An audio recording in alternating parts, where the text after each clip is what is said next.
Mathieu Somda, il faut dire que la transition est toute trouvée pour évoquer un secteur stratégique de l'action gouvernementale, la communication, l'information, la culture, l'accès des citoyens à une information fiable et responsable dans un contexte marqué par de profonds défis médiatiques et numériques. Quel bilan peut-on dresser de l'année 2025? Pour en parler, nous avons l'honneur de recevoir Monsieur le ministre de la Communication, de la Culture, des Arts et du Tourisme, Monsieur Pegdouende Gilbert Ouedraogo.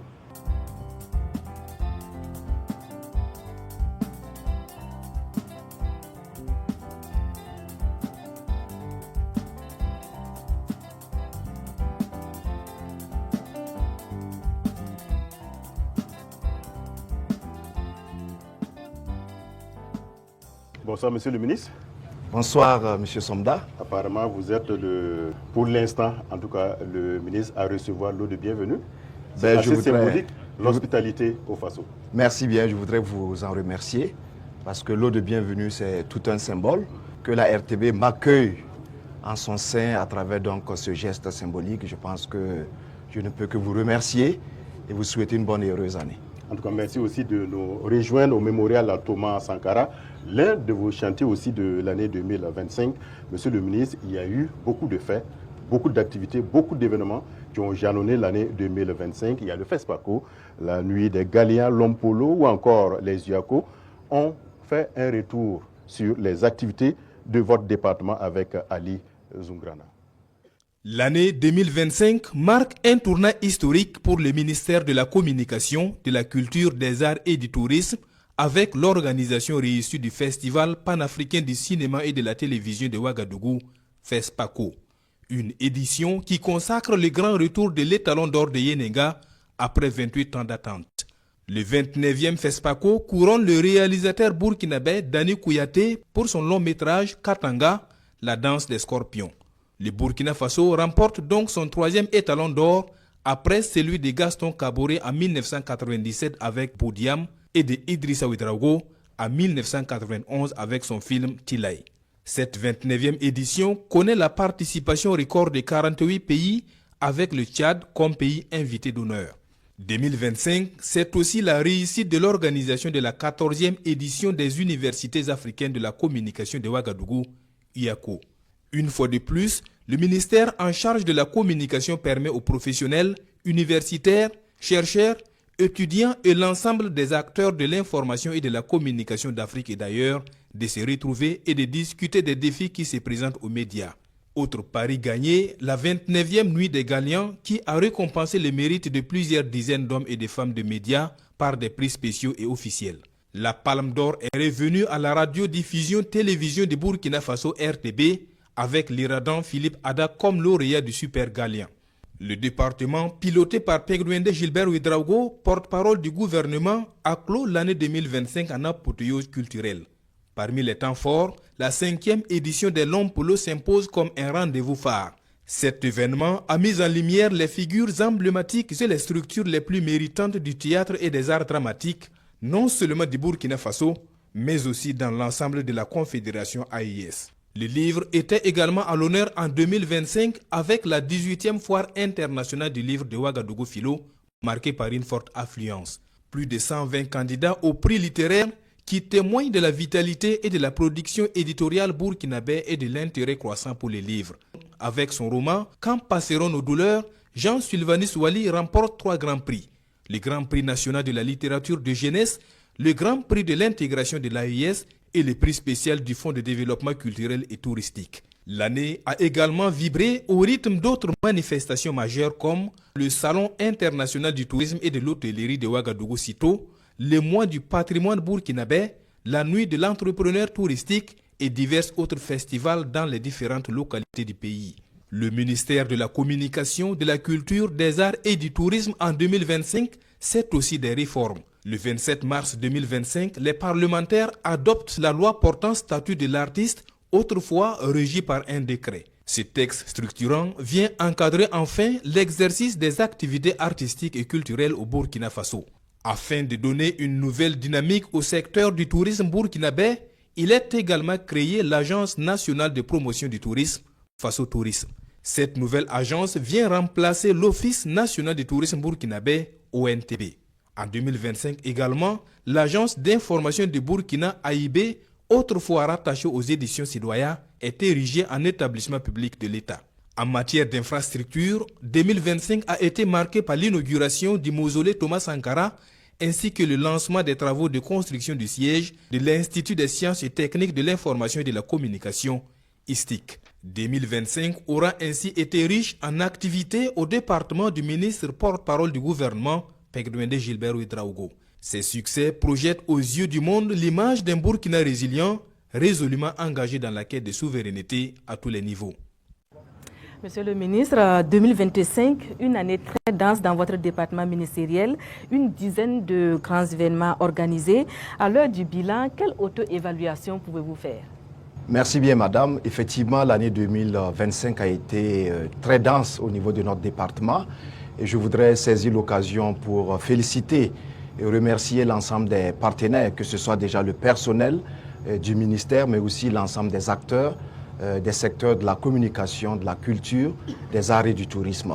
Le reportage nous a permis effectivement de regarder dans le rétroviseur et de faire un peu le point, mais je voudrais dire que naturellement ce n'est pas exhaustif.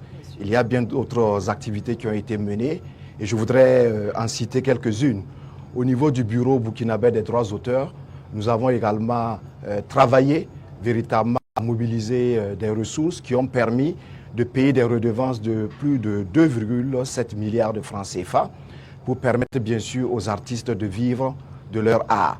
Nous avons également travaillé dans le domaine de la culture à l'inscription très bientôt de la parenté et des alliances à plaisanterie sur la liste du patrimoine mondial de l'UNESCO. Vous savez qu'à date, nous avons 4 sites qui sont inscrits sur le patrimoine mondial de l'UNESCO et nous travaillons aujourd'hui à pouvoir inscrire la parenté et les alliances à plaisanterie. Vous savez que 2026 verra également, dès le mois d'avril, la tenue de la Semaine nationale de la culture et donc c'est un processus qui se déroule déjà en année N-1. Donc en 2025, nous avons tenu les Semaines régionales de la culture sur l'ensemble des régions administratives du Burkina Faso, mais aussi dans 3 pays voisins, à savoir le Mali, le Niger et la Côte d'Ivoire. Alors dans le secteur du tourisme, nous avons également mis notre va-tout dans la promotion du tourisme interne, à travers donc le lancement de la grande saison du tourisme interne, qui a été l'occasion de mobiliser nos concitoyens et les amis du Burkina Faso sur l'ensemble de nos sites touristiques. Nous avons nous-mêmes fait le tour dans le Grand Ouest, et un tour qui nous a également permis d'aller à Samandéni, et courant le mois d'avril 2025, de constater malheureusement que Samandéni, malgré le potentiel qui y existe, Samandéni était juste un plan d'eau et bien sûr ce qu'on a comme périmètre aménagé. Nous avons depuis lors lancé un appel qui a été fort heureusement entendu par les acteurs et aujourd'hui nous sommes fiers de voir ce qu'il y a comme réalisation en termes donc de tourisme interne au niveau de Samandéni. Au niveau du secteur de la communication, je voudrais également mettre le doigt sur le travail qui a été fait dans le cadre de la communication de guerre. Vous savez que nous sommes toujours dans un contexte assez difficile, malgré les améliorations. Et c'est l'occasion pour moi de féliciter nos vaillantes forces combattantes, mais aussi les VDP qui sont engagés, tous ceux qui œuvrent au quotidien à pouvoir donc accompagner cette dynamique. Donc cela nous a permis dans le cadre de la stratégie de communication de guerre, de mener des activités en termes donc de production de contenu, mais aussi en termes d'activités terrain. Parce que nous avons organisé 2 sorties au profit des médias et de tous les communicants publics pour qu'ils aillent dans les localités reconquises et qu'ils puissent eux-mêmes constater de visu ce qui a été fait en termes donc d'action, de consolidation de la paix. Et pour ce qui concerne les médias privés, nous avons également, à travers le fonds d'appui à la presse privée, mobilisé près de 350 millions de francs CFA qui ont servi donc à accompagner l'activité des médias privés. Alors ce n'est pas exhaustif, mais je voudrais m'en tenir à cela et féliciter l'ensemble des acteurs, remercier la RTB qui a été également au four et au moulin pour que nous puissions travailler à barrer la route à la désinformation, à toutes ces chapelles également qui ont passé le temps à dire des narratifs totalement dépassés sur le Burkina Faso. Oui, monsieur le ministre, vous l'avez dit tantôt, votre département est aussi au front de la lutte contre le terrorisme. Est-ce que le combat mené sur le front de l'information et de la communication vous donne vraiment satisfaction? Alors vous savez, c'est un combat permanent. Parce qu'aujourd'hui, nous ne pouvons pas dire que nous avons gagné la bataille de la communication. Parce que c'est une bataille qui est permanente, c'est une guerre continue. Mais aujourd'hui, comme je le disais, nous sommes fiers. Parce que nous avons les outils, nous avons les capacités, nous avons les ressources humaines nécessaires pour également continuer cette guerre de la communication. Aujourd'hui, tous les Burkinabés sont engagés. Et je suis fier aujourd'hui de me rendre compte que les Burkinabés savent faire la part entre les médias sérieux qui diffusent l'information saine et les médias donc mensonges qui malheureusement n'ont pas encore suffisamment tiré leçon des échecs précédents. Mais je voudrais engager tous les communicants publics, tous les médias sérieux, qu'ils soient des médias nationaux, des médias panafricains, à pouvoir donc accompagner cette dynamique-là, parce que nous allons monter effectivement en puissance dans la communication et pour pouvoir véritablement faire face à tous ceux-là qui veulent continuer, bien sûr, à dire des choses pas vraies sur notre pays. Alors, Monsieur le ministre, votre département ministériel a également connu des grandes réformes, notamment avec l'adoption du statut de l'artiste et les réformes dans le secteur du cinéma. Avec quel impact sur ces domaines-là? Alors effectivement, en 2025, sur le plan des réformes, nous avons pu faire adopter le statut de l'artiste. Parce que nous sommes aujourd'hui préoccupés, et cela est induit par la vision du chef de l'État, le camarade président du Faso, le capitaine Ibrahim Traoré, qui veut que tous les Burkinabés puissent vivre de façon décente. Et nous, en charge donc de ce secteur de la culture, nous voulons également que les artistes qui sont pétris de talent puissent véritablement vivre de leur art. Et c'est pour cela que nous avons, avec l'ALT, pu adopter le statut de l'artiste.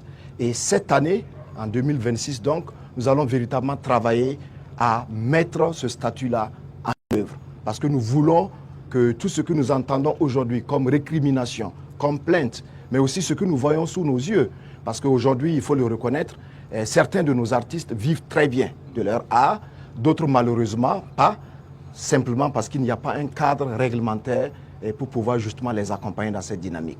Donc avec nos services techniques, notamment le Bureau burkinabé des droits d'auteur, nous avons prévu cette année d'aller vers des innovations qui passeront déjà par la bancarisation du paiement dans des redevances de droits d'auteur, parce que nous n'allons plus accepter que le paiement se fasse comme ça se fait aujourd'hui au billetage. Nous voulons que les artistes puissent passer à la bancarisation. Cela va nous permettre également de mettre en place un système de sécurité sociale. Voilà. La sécurité sociale, elle est obligatoire pour tous les employés, qu'ils soient du public ou du privé. Et nous voulons l'implémenter également dans notre secteur au profit de tous les acteurs culturels. Et enfin, pour ce qui concerne également les artistes, nous voulons également mettre en place une mutuelle de santé qui viendra en complément de l'assurance maladie universelle. Ce qui permettra aujourd'hui aux artistes, non seulement en amont, de pouvoir vivre décemment de leur art, mais aussi en cas de difficulté ou à l'âge avancé de la vieillesse, donc, que ces artistes-là puissent bénéficier de la sécurité sociale. Pour ce qui concerne le secteur du cinéma, vous avez également vu les réformes que nous avons opérées. L'une des réformes majeures, c'est la fusion que nous avons faite au niveau du FESPACO, qui a permis de mettre en place l'agence burkinabé de la cinématographie et de l'audiovisuel. Parce que nous voulons que le secteur du cinéma puisse être davantage structuré. Et dans ce cadre, vous verrez qu'à la base, nous avons l'ISIS, l'Institut supérieur de l'image et du son, qui fait désormais partie donc, de l'ABCA, qui va donc former toutes ses compétences en termes d'ingénieurs de son, ingénieurs de cinéma, etc. Mais nous voulons également que le FESPACO, qui est l'événementiel majeur et dont nous avons, en tout cas avec satisfaction, organisé la dernière édition, qui a valu à notre pays les Talons d'or de Yenenga, nous voulons donc que le FESPACO puisse aller puiser dans ce creuset-là, qui est donc l'ISIS, et pouvoir donc davantage professionnaliser le secteur du cinéma. Et au niveau donc du FESPACO, sinon de la BCA, nous avons, grâce donc à la bienveillance du chef de l'État, bénéficié d'un fonds que nous avons appelé le fonds Faso Film, qui a permis cette année de lancer un appel à projet. Nous avions plus de 500 candidatures, 500 dossiers. Malheureusement, nous avons voulu orienter l'accompagnement vers des montants substantiels qui permettent aux réalisateurs de conduire leur projet à terme. Donc nous avons pu financer un peu plus d'une soixantaine de projets et nous allons suivre l'ensemble de ces projets pour qu'au prochain FESPACO, nous puissions également avoir des productions de qualité qui pourront, je pense également, rivaliser avec tous ceux qui viendront de l'international et pourquoi pas le prochain ballon d'or de Nyenega pourrait encore rester à Ouagadougou. Voilà. Dans la lutte contre le terrorisme, certains pensent que la culture est une arme redoutable contre le terrorisme. Comment cette culture a été mobilisée en 2025 contre ce fléau? Effectivement, nous sommes conscients du rôle de la culture. Et chaque jour, le chef de l'État, le chef du gouvernement nous le rappelle. Parce qu'aujourd'hui, en termes déjà de développement, aucun État ou monde n'a pu se développer véritablement sans s'appuyer sur ses fondamentaux culturels. Et le Burkina Faso est dans cette dynamique de pouvoir repartir à nos fondamentaux, aller questionner nos pratiques, nos valeurs endogènes et pouvoir les promouvoir. Donc nous sommes véritablement dans cette dynamique. Et pour 2026, je voudrais déjà anticiper et vous dire que nous sommes en train de mener une réflexion et les premières actions fortes vont être donc prises au cours de l'année 2026. Parce que nous voulons restructurer véritablement le secteur de la culture qui jusque-là est resté un secteur où tous les acteurs, ils se lancent, ils mènent des activités sans que nous puissions véritablement avoir un contrôle sur le contenu des produits et des manifestations culturelles. Donc nous allons, dès ce mois de janvier, et le travail a déjà commencé, élaborer ce que nous appelons la charte des acteurs culturels. Nous voulons en amont et en aval avoir une lisibilité sur le contenu. Vous avez vu qu'en 2025, nous avons plus de 3 fois interpellé certains acteurs qui, dans le cadre de leur spectacle, ont laissé quelquefois passer des scènes que nous estimons ne pas être des scènes qui valorisent la dignité du Burkinabé. Donc nous voulons que notre culture puisse être celle-là qui fait la promotion de nos valeurs culturelles, de nos valeurs endogènes. Alors donc nous sommes conscients du rôle de la culture et nous allons véritablement travailler à ce que le Burkinabé puisse naître de nouveau. Et le chef de l'État l'a indiqué lors de son adresse à la nation le 31 décembre dernier pour dire que nous voulons construire un nouveau citoyen burkinabé. Et cela passe donc par notre culture et nous avons nos trésors humains vivants qui sont là à nos côtés et qui doivent pouvoir nous accompagner. Nous avons toutes ces personnes de ressources qui sont très adeptes des bonnes valeurs et des qualités dans le secteur de la culture. Nous allons nous appuyer sur eux pour ensemble travailler déjà à la base, mais aussi au niveau de la société à pouvoir restructurer tout cela pour que la culture puisse être véritablement omniprésente dans tout ce que nous faisons. Alors, Monsieur le ministre, 2026 s'annonce tout aussi dense, sinon plus dense que 2025. Tout à fait. Alors, au titre des événementiels, nous avons tenu notre conseil de cabinet le tout premier lundi de l'année et j'ai pu retenir qu'il y a 32 événementiels que nous allons devoir organiser cette année. Alors, certains pourraient se demander pourquoi autant d'activités, autant d'événementiels. Il faut dire que la communication de guerre passe également par ce que nous appelons le nation branding. Parce que nous sommes aujourd'hui orientés vers un marketing territorial qui, à travers l'ensemble de ces événementiels, donne de notre pays l'image, comme je le disais, d'une forteresse imprenable.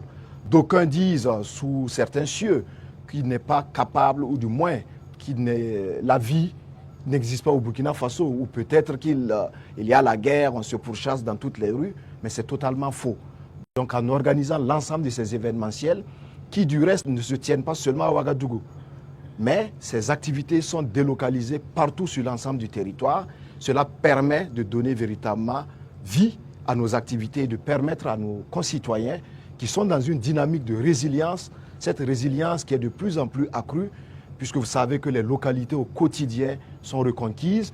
Nous voulons que des spectacles culturels, des activités majeures puissent se dérouler donc sur l'ensemble du territoire.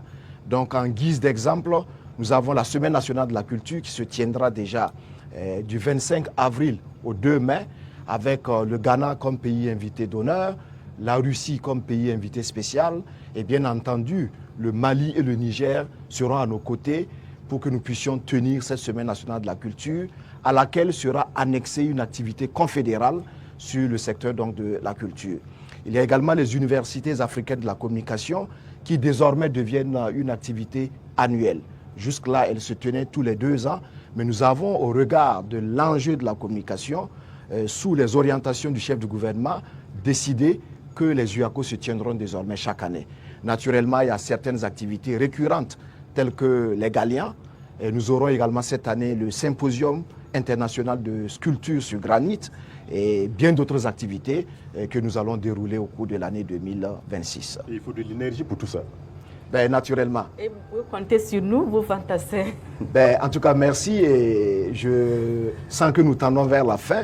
Donc, je voudrais saisir l'occasion pour vous remercier, vous, fantassins de la RTB. Mais au-delà de la RTB, c'est l'ensemble des médias publics que je voudrais ici remercier. Mais au-delà des médias publics, c'est aussi les médias privés, parce que nous formons là une galaxie. C'est aussi un bataillon, voilà, qui devrait intervenir de façon très urgente, de façon professionnelle et de façon efficace. Mais vous savez que ce n'est pas seulement les médias conventionnels et les communicants publics. À côté, nous avons les acteurs de la paracommunication. Voilà, je voudrais saisir l'occasion pour féliciter tous ceux qui, au quotidien, font donc de l'information, font de la communication un sacerdoce. Je voudrais vous remercier et vous dire que 2026 s'annonce également comme l'année des grands chantiers. Et au niveau de notre département, nous avons lancé un slogan qui consiste à dire que 2026 devrait être l'année des impacts. Parce que nous voulons que toutes les initiatives qui ont été prises puissent commencer déjà à produire des résultats, à produire des effets, et que l'ensemble des acteurs de la communication, de la culture, des arts et du tourisme puissent dire effectivement il y a un changement, il y a une amélioration dans nos pratiques. Merci beaucoup, Monsieur le ministre.